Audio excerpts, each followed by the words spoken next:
Eu nunca fui próximo da minha família como um todo, mas havia uma figura que sempre me despertava uma curiosidade diferente: meu tio. Ele não era o mais presente, nem fazia questão de marcar presença em todos os almoços de domingo, mas sempre que estava comigo, era diferente. Era como se ele visse algo em mim que os outros não enxergavam, ou fingiam não enxergar. Lembro das conversas que tínhamos quando eu era criança. Eram simples, muitas vezes sem importância aparente, mas me marcaram profundamente. Ele me ouvia de verdade.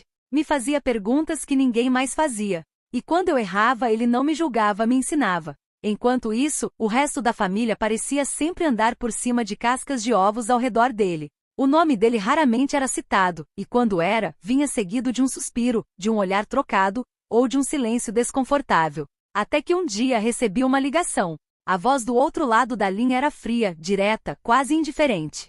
Seu tio morreu hoje. Só isso. Nenhum sinto muito. Nenhuma instrução sobre o velório. Nada. Um silêncio seco, como se a notícia fosse apenas uma informação jogada ao vento. E o que mais me marcou foi que ninguém parecia abalado. Ninguém chorava, ninguém ligava, ninguém comentava. Era como se ele não tivesse existido. Mesmo sem saber o que esperar, eu decidi ir ao enterro. Senti que devia isso a ele, ou talvez a mim mesmo. Cheguei ao cemitério e me deparei com algo que me cortou por dentro. Não havia ninguém. Nenhuma coroa de flores. Nenhum primo, nenhum amigo de infância, ninguém. Apenas um caixão, cercado por um silêncio tão pesado que parecia gritar. Eu, ali em pé, tentando entender como alguém podia ser tão esquecido, tão apagado da memória coletiva. Fiquei parado por longos minutos, encarando aquele caixão fechado, e as lembranças começaram a invadir minha mente como uma enxurrada. Recordei o dia em que ele me defendeu, quando fui acusado injustamente de quebrar algo na casa da minha avó. Enquanto todos apontavam o dedo, ele foi o único a dizer: ele não fez isso. Eu vi, e ninguém mais teve coragem de contestá-lo. Também me veio à mente aquela vez, já na adolescência, em que ele me puxou de canto e disse com a voz firme: não se torne como eles. Não apague quem você é só para caber nesse teatro de família. Na época eu não entendi completamente. Hoje, cada palavra faz sentido. Aqueles pequenos gestos, aqueles olhares, aquelas conversas, tudo ganhava um novo peso, um novo significado. Foi então que comecei a entender. Aos poucos, peças antigas de um quebra-cabeça familiar começaram a se encaixar. Meu tio sempre foi o que não se encaixava, o que discordava, o que expunha as hipocrisias, que não abaixava a cabeça para injustiças dentro da própria casa.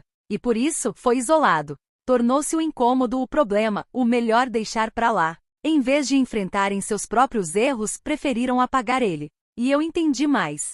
Entendi porque eu sempre me senti deslocado. Porque certos valores que eu carregava pareciam tão incompatíveis com os da minha família. Parte de mim vinha dele. Do mesmo sangue, da mesma inquietação, da mesma urgência por verdade. E percebi que também tentaram me apagar, de formas mais sutis.